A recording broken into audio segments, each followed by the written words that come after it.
अब fourth cause क्या था, 1 2 3 कॉजेस हमने पढ़ लिए हैं कि क्यों विश्व वार हुआ या क्यों फर्स्ट वर्ल्ड वार हुआ। Now the fourth cause is feeling of fierce nationalism. लोगों के अंदर डर कैसे बढ़ने लग गया, कैसे अपने देश को बचाने का भय बढ़ गया था। The independence of Belgium and Greece and the unification of the Germany and Italy were the result of nationalism.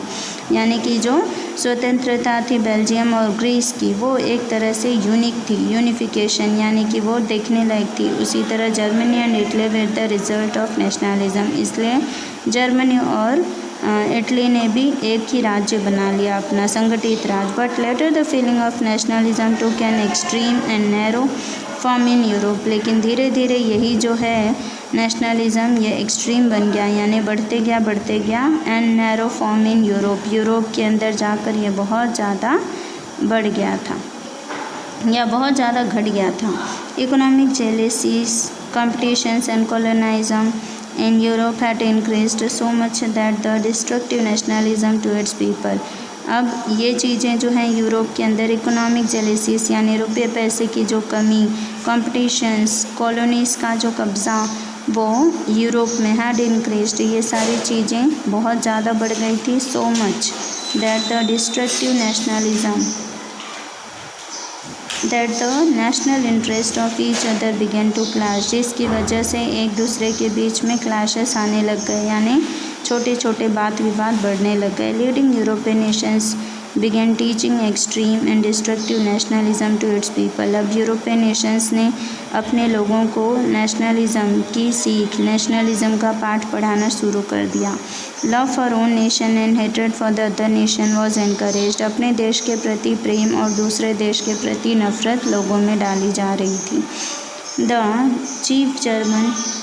German chief Kaiser William was the other originator of nationalism and colonialism. अब ये जो German के chief Kaiser William थे, वो भी एक इसी तरह के ओरिजिनेटर थे, जिन्होंने लोगों के अंदर देशभक्ति का और अपने राज्य के प्रति मतभेद डालना शुरू किया। He was over ambitious and believed in world leadership. वो बहुत ही ज़्यादा अपने आप को होशियार समझते थे और उनको ऐसा लगता था कि पूरे वर्ल्ड की लीडरशिप वो संभाल लेंगी। He wanted to get things done according to his will with the help of his grand military power. वो चाहते थे कि सारे काम उनकी इच्छा अनुसार हों और वो सारे कामों को करवाने के लिए, उनकी मदद करने के लिए उनकी मिलिट्री पावर उनका साथ दे। The feeling of war spread across other nations as in Germany and this had resulted in the First World War।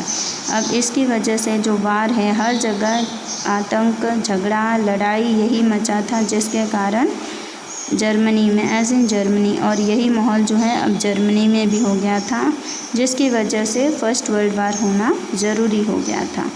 Next है फिफ्थ, रोल ऑफ न्यूज़पेपर। अब न्यूज़पेपर का क्या रोल रहा है फर्स्ट वर्ल्ड वार में, वो देखते हैं। The newspapers of the European nations aroused so much of hatred among the people with their mutual derogative, provocative, exaggerated and false write-ups by spitting venom against rival nations that the rulers of the respective nations could not even make efforts for establishing peace and harmony। अब newspapers तो एक और ऐसा ख़ास ज़रिया बन गया कि जिसमें दूसरे नेशंस के प्रति सारी गलत चीज़ों की इंफॉर्मेशन डाली गई और जिसकी वजह से एक दूसरे के मन में जहर ही जहर बढ़ते गया। ये भी एक मेन कारण हो गया था फर्स्ट वर्ल्ड वार का। अब लोगों की, क्योंकि उसमें शांति, लोगों की एकता, सब कुछ भंग हो गया था, तो वार होना संभव था। नेक्स्ट है सिक्स्थ वाला, फिलोसफी अबाउट वार। वार के पीछे की फ़िलोसफी क्या थी। The policy of war is welfare took root in Europe. अब पॉलिसी क्या थी, वार इज़ वेलफेयर, यानी वार होगा तभी वेलफेयर बढ़ेगा। वेलफेयर का मतलब लोगों के मन में आपका नाम या आप फेमस हो जाएंगे, तो यही एक जड़ थी यूरोप की। The German writer Trotsky published magazines like only the mighty deserve to leave.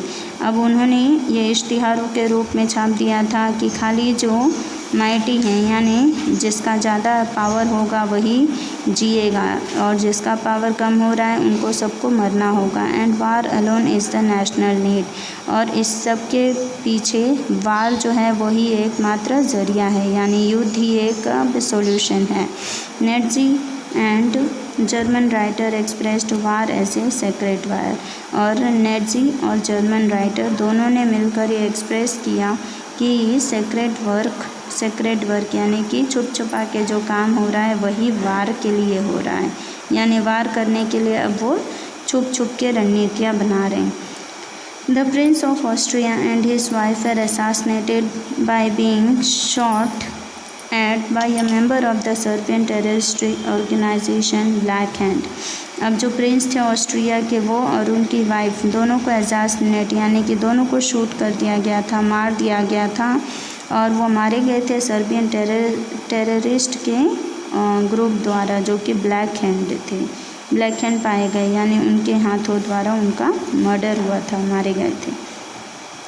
Austria blamed Serbia for the involvement in the act and gave an ultimatum to hand over the culprit to Austria. तो Black Hand होने की वजह से Austria ने किसको blame किया? Serbia को blame किया कि ये सारी चीज़ें सिर्फ उनकी वजह से हुई है, और अगर उन्होंने कल्प्रिट यानी गुनाहगार जो है वो ऑस्ट्रिया को नहीं दिया 48 घंटे में, तब क्या होगा? तब वार होने की संभावना। Serbia declared its ignorance in the matter, Serbia ने इस चीज़ को इग्नोर कर दिया बिल्कुल। Without listening to anything from Serbia से कुछ भी सुनने के बजाय उन्होंने Austria declared war on Serbia, Austria ने डायरेक्ट वार डिक्लेयर कर दिया सर्बिया के खिलाफ। The first world war had begun with this, और इसी तरह से फर्स्ट वर्ल्ड वार की शुरुआत हुई थी।